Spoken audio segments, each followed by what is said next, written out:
வேட்பாளர் தயாநிதி மாறன் தொடர்ந்த கிரிமினல் அவதூறு வழக்கில் எடப்பாடி பழனிசாமி ஆஜரான நிலையில் தற்போது வழக்கு விசாரணை ஜூன் 27ஆம் தேதிக்கு ஒத்திவைக்கப்பட்டிருக்கிறது.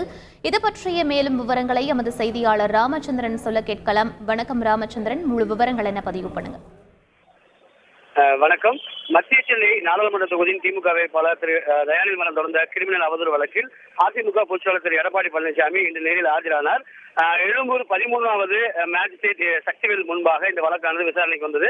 விசாரணைக்கு அடுத்து வரக்கூடிய ஜூன் மாதம் 27ஆம் தேதி வழக்கு விசாரணையை தள்ளி வைப்பதாகவும் ஒத்திவைப்பதாகவும் மேஜிஸ்ட்ரேட் அறிவித்தார். இதனையடுத்து அதிமுக பொதுச்செயலாளர் எடப்பாடி பழனிசாமி எழும்பூர் வளாகத்தில் இருக்கக்கூடிய எழும்பூர் நீதிமன்ற வளாகத்திலிருந்து தற்பொழுது புறப்பட்டு சென்றுள்ளார்.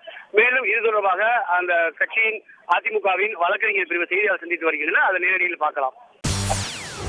செய்திகளை உடனுக்குடன் தெரிந்து கொள்ள உடனே சப்ஸ்கிரைப் பண்ணுங்க.